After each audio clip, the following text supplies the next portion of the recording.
Vous vous demandez comment faire pour avoir un agenda A5 moins épais. J'ai la solution pour vous. Bonjour à tous, j'espère que vous allez bien.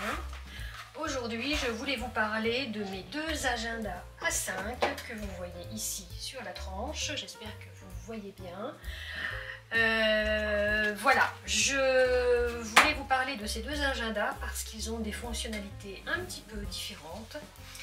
Ce sont deux créations que vous pouvez retrouver sur ma boutique. Le dernier étant sorti il y a 48 heures. J'ai décidé de créer un agenda moins épais et moins lourd parce que mine de rien celui-ci pèse quand même son poids.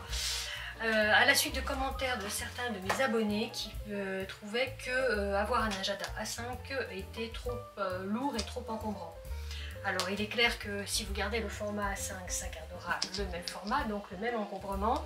Mais par contre, en faisant une présentation avec la semaine sur 4 pages, au lieu d'avoir une page par jour, eh bien vous réduisez le nombre de pages, ce qui est logique. Donc voilà. Et donc j'ai décidé de transposer ce que j'avais déjà pour mon agenda personnel au format A5 pour les personnes qui souhaiteraient avoir beaucoup plus de place pour écrire. Donc je vous présente très rapidement mon agenda. Alors nous avons déjà une page de garde. Ensuite nous avons la première semaine du mois de janvier, c'est normal puisque le 1er janvier est un lundi cette année. D'ailleurs c'est une des grandes particularités de 2024. Il y a pas mal de mois qui commencent un lundi. Et donc la semaine se présente sur 4 pages. Donc vous avez une première page ici, une deuxième page ici, et je vais vous montrer la deuxième, troisième et quatrième page. Donc vous voyez qu'en fait les semaines sont assez compactes. Question organisation, je vais le reposer, ça va peut-être être plus simple et on va peut-être zoomer un tout petit peu pour que vous voyez mieux. Hop, on va zoomer encore ici. Voilà. Donc, question organisation. On retrouve les mêmes caractéristiques, je vais aller un peu plus loin, voilà. On retrouve les mêmes caractéristiques que dans l'agenda personnel. C'est-à-dire que vous aurez le mois en cours. Là, la petite différence, c'est que vous avez aussi le mois suivant. Vous avez quelques lignes pour écrire vos objectifs. Quelques lignes pour, j'ai marqué à faire, mais ça peut être tout à fait autre chose. Et ici, une zone de pointillés que vous pouvez personnaliser comme vous voulez. Par exemple, vous pouvez faire des trackers de suivi de, je ne sais pas moi, votre, comment dire, ce que vous faites comme sport, ce que vous faites pour votre bien-être, etc. Enfin, tout ce que vous voulez. L'avantage des pointillés, c'est que c'est relativement discret, que ça permet aussi de dessiner si vous le souhaitez.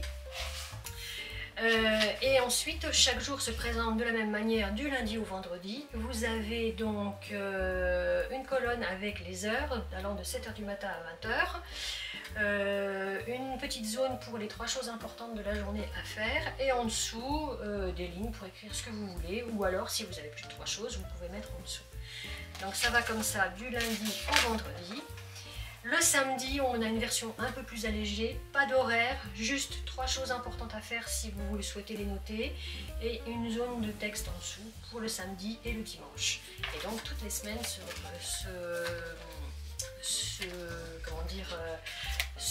faites de la même manière.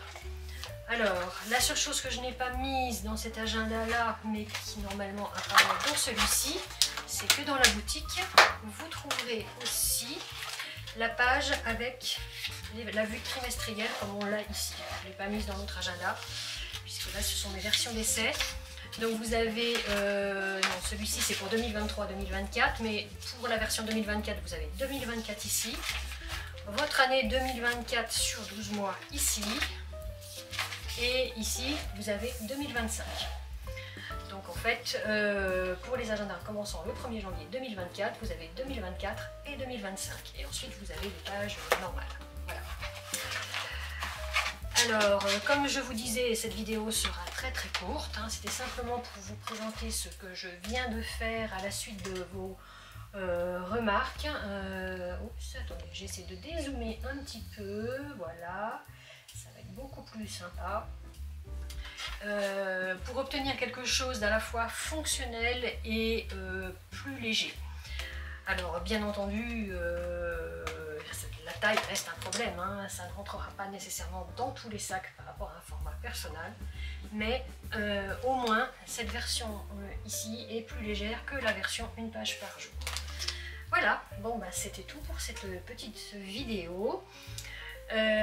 Si vous avez aimé cette vidéo, n'hésitez pas à mettre un pouce en l'air et à vous abonner à la chaîne, cela m'aide d'un grand soutien.